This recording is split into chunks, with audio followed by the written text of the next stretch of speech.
banyak perdebatan yang muncul hanya gara-gara kita ini tidak tahu persis kita ada di bawah covenant yang mana.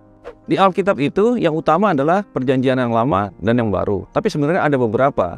Ada 5 perjanjian yang utama yang saya ingin jelaskan pada kesempatan kali ini.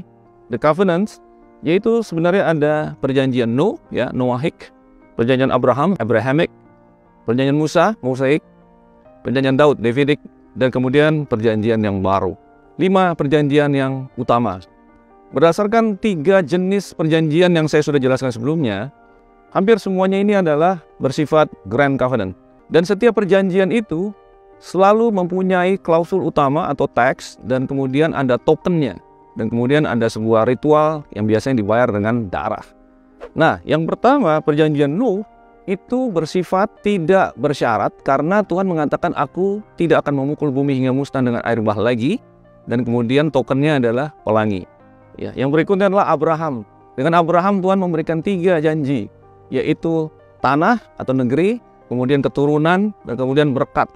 Di Kejadian pasal yang ke-12. Dan itu juga tidak ada syaratnya. Tidak dikatakan, Abraham kalau kamu taat aku akan memberikan kepadamu. Tidak. Itu adalah juga Grand Covenant, sama seperti Nuh tadi. Dan yang kemudian saya lengkapi dulu Musa, saya masuk ke Daud.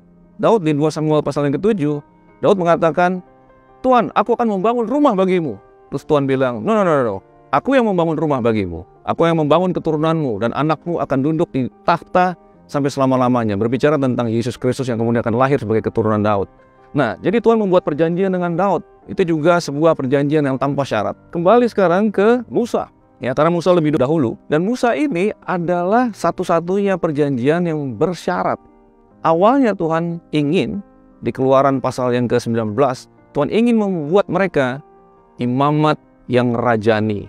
Mereka akan dijadikan Tuhan juga umatnya yang khusus di bumi ini. Tuhan akan jadi raja mereka. Ya, waktu Musa naik ke atas gunung, ya, orang-orang Israel mengatakan, enggak Tuhan, kamu berbicara kepada Musa aja, nanti Musa sampaikan kepada kita, lalu apapun yang engkau katakan, kami akan mentaatinya. Nah, kemudian muncullah Tuhan kasih perjanjian Musa, yaitu 2 tablet, ya, 2 loh batu dengan tulisan 10 perintah Allah, dan ada 613 hukum-hukum yang Tuhan berikan kepada Musa di dalam hukum Taurat. Itu satu-satunya perjanjian yang bersyarat. Syarat-syaratnya itu dan gambar-gambar yang ada di dalamnya sebenarnya tetap berbicara tentang Kristus, yang kemudian Kristus akan datang untuk menggenapinya.